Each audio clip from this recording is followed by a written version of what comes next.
afar sano kadib caawa ayaa lagu wadaa in daah laga rogo xafladda furitaanka koobka adduunka ee FIFA World Cup oo caawa khamiisa ka furmi doona magaalada São Paulo ee dalka Brazil. waxaana wadamada ka qayb galaya sanadkan tartanka koobka adduunka oo ah tartan afartii sanaba mar la qabto ay gaarayaan ilaa 32 wadan kuwaas oo loo kala qaybiyay 8 group waxaana group walba ku jira 4 wadan. magaalada Nairobi ee dalkani Kenya waxay ka mid tahay magaalooyinka sida aadka looga xiiseeyo ciyaaraha kubadda cagta waxayna isha ku hayaan furitaanka koobka adduunka oo caawa khamiisa ku beegan saacadu markay tahay 11 xilliga geeska Afrika. TV-ga Royal ayaa kula kulmay magaalada Nairobi xaafadda Islii qaar ka mid ah dhalinyarada kubadda cagta ay ku nool magaalada Nairobi waxayna ka warbixiyeen siday u arkaan furitaanka koobka adduunka ee ka furmaya dalka Brazil. magacayga waa Faisal Aqyaar waxaan taageeraa Asura.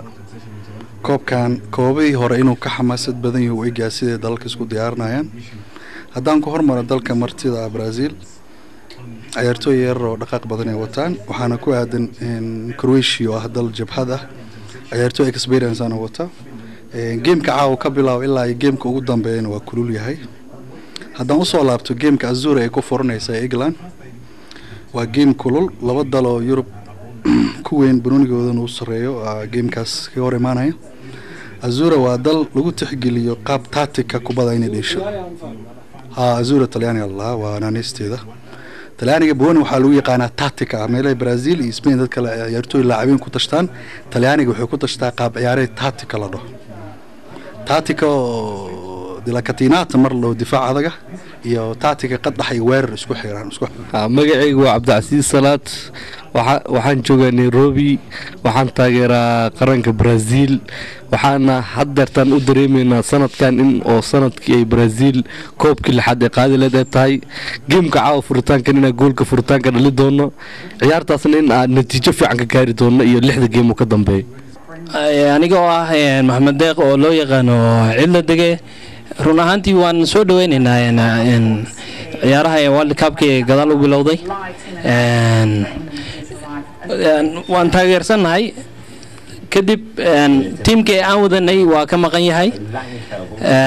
aniga waxaan fans u ahay Egyptina waa ka maqan tahay marka bedelkeedii waxaan wataa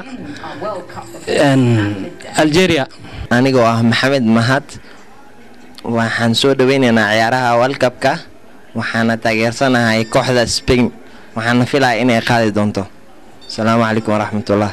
magacaygu waa Cabdirasaaq Salaad oo ku magac dheer Live the Boy Alone waxaana soo dhaweynayaa World Cup-ka ka dhacayo Brazil 2014 teamka aawatay Soomaaliya oo ahay laakiin inkastoo ka qayb galaynin waxaa wataa Spain waxaa u rajeynayaa Spain taariikh lama iloobaane. magacaygu waa Cabbaas Cumar Sheekh waan ku faraxsanahay maanta inaan soo gudbiyeen yani daraamahayga ku aadan yani koobka adduunka 2014 oo lagu qabanayo dalka Brazil waan ku faraxsanahay. waxaan kaloo rajeynayaa insha Allah taala yani xulka aan taageero inay kaalin fiican soo hoyaan sida xulka Azuri oo Talyaaniga ah in kaalin fiican soo hoyaan insha Allah taala. dadka reer Brazil oo koobkan ugu yara Copa del Mundo ayaa ku guuleystay martigelinta 2014 waxaana groupka ugu adag ku jira wadamada Germany, Portugal, Ghana iyo USA iyadoo dad badan ay u saadaalinayaan dalka Brazil oo ah hooyga kubadda cagta isla markaana martigelinaya koobka horena ay u soo martay ciyaartooy kubadda cagta lagu qadariyo sida Pelé. Xasan Walqoor dheere TV-ga caalamiga ee Royal